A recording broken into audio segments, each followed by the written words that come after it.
굿모닝. 생명의 삶으로 이끄는 아침 묵상 그린교회 이강세 목사입니다. 오늘 읽게 되는 마태복음 15장 21절로 28절에는 예수께서 가나안 여인의 딸을 고치신 이야기가 나옵니다. 이야기의 배경이 되는 장소가 21절에 있는데요. 예수께서 거기서 나가사 두로와 시돈 지방으로 들어가시니 예수의 제자들이 장로들의 전통을 어겼다고 항의하던 바리새인 및 율법학자들과 논쟁을 벌였던 것을 떠나서 예수께서 두로와 시돈 지방으로 하셨습니다.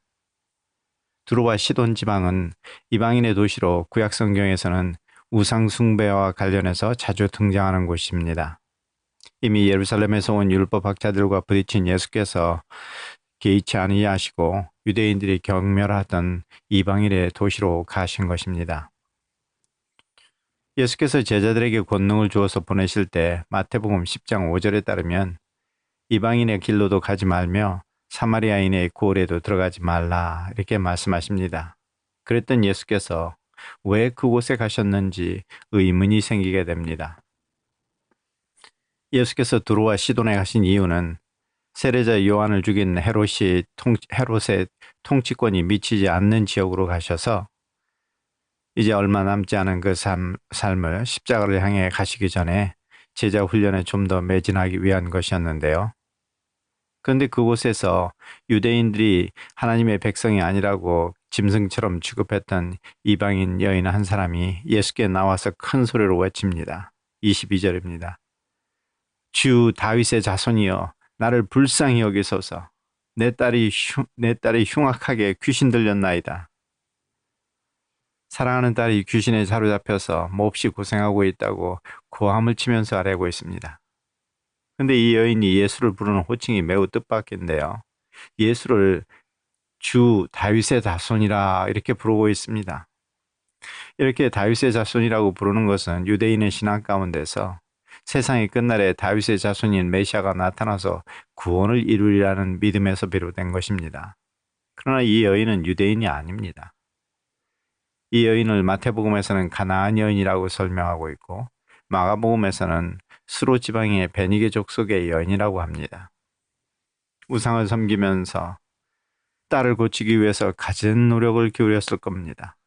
그러나 딸의 병을 고칠 수 없었던 여인이 어떤 경로로든 예수에 대한 소문을 듣고 또 병고침을 받은 사람이 예수를 다윗의 자손이라고 칭하는 것을 들었을는지 모릅니다.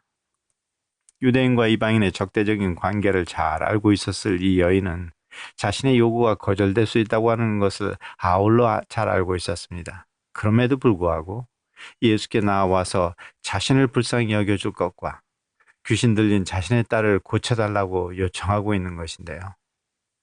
그런데 예수께서 한마디 대답을 하지 않으십니다. 그러자 여인은 계속 소리를 질러댑니다. 그 상황에서 제자들이 민망해서 예수께 이 여인을 돌려보내는 것이 좋겠다 이렇게 누차 청원을 드립니다. 그러자 예수께서 말씀하십니다. 24절입니다. 나는 이스라엘 집에 잃어버린 양 외에는 다른 데로 보내심을 받지 아니하였노라. 아주 까칠한 반응입니다. 그런데 이 대목은 유대인 기독교인들을 위해서 기록되었다고 하는 마태복음에서만 기록이 되어 있고 이방인 기독교인들을 위해서 기록한 다른 복음서에서는 생략이 되어 있습니다. 그러면 왜 예수께서는 이렇게 냉담하게 보이는 반응을 보이시는 것이고 기록자는 주로 유대인 기독교인들로 구성되었던 마태 공동체와 오늘 사는 우리에게 무슨 말씀을 전하고자 하는 것일까요? 말씀 그대로 예수께서는 선교의 우선적 대상으로 유대인을 생각하셨을 수도 있고 또 얼마 남지 않은 사역의 시간을 제자 훈련에 집중하고 싶어 하셨을 수도 있습니다. 그러나 전후 문맥을 살펴보면 앞서 보았던 유대인의 모습과 이방인의 여인의 그 믿음을 비교하고 드러내 보이기 위한 것이 아닌가 생각하게 됩니다. 예루살렘에서 온 종교 지도자들과 논쟁을 할 때 8절에서 예수께서는 이사야 선지자를 통해서 전해진 말씀을 인용하셨는데요. 이 백성이 입술로는 나를 존경하지만 그들의 마음은 나에게서 멀리 떨어져 있다. 이 말씀은 유대인을 향해서 그들이 말로는 하나님을 위한다고는 하지만은 그 마음은 하나님에게서 멀리 떨어져 있다고 지적하고 있는 것입니다. 이에 여인의 믿음을 도와주기 위해서 자녀의 떡을 취하여 개들에게 던져주지 않는다는 치욕적인 예를 들어서 말씀해 주십니다. 그러나 여인은 단념하지 않습니다. 화를 내지도 않습니다. 여인은 먼저 예수님의 말씀이 옳다고 인정합니다. 그리고는 개들도 주인의 땅에서 떨어지는 부스러기를 먹는다고 하는 대답으로 불쌍히 여겨주실 것을 거듭 청합니다. 이에 예수께서 28절에서 말씀하시는데요. 여자여, 네 믿음이 크도다. 네 소원대로 되리라. 자신을 짐승에 빗대어서 말을 하는데도 불구하고 분노하거나 좌절하지 않고 겸손한 마음으로 하나님의 은혜를 구하는 이 믿음을 예수께서는 큰 믿음이라고 하십니다. 하나님을 잘 안다고 생각하지만 실상은 하나님의 마음으로부터 멀리 떨어져 있던 유대인보다 여기 이 이방인 여인이 하나님 나라에 더 가까이 있었던 것입니다. 후에 유대인들은 결국 그들이 가지고 있던 메시아의 허상으로 말미암아 예수를 거부하고 십자가에 매달아 죽였습니다. 뿐만 아니라 사도들에게도 예수와 십자가의 도리를 전하지 못하게 하였는데요.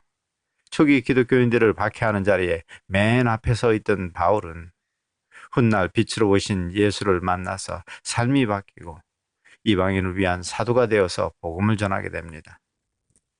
오늘 말씀을 통해서 먼저 믿게 된 우리들의 역할을 생각하게 됩니다. 일이 잘 풀리지 않아서 힘들고 어려운 환경 가운데 있는 분도 계시지만 반대로 모든 것들이 잘 풀리고 형통하는 것처럼 보이는 분이 계시기도 합니다.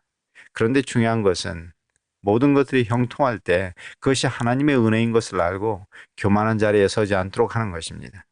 바로 그것이 오늘 내가 처한 삶의 자리에 상관없이 성령님께 항상 겸손하고 온유한 마음을 구해야 하는 이유입니다.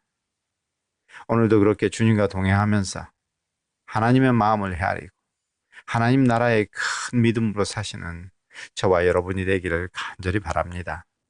아멘.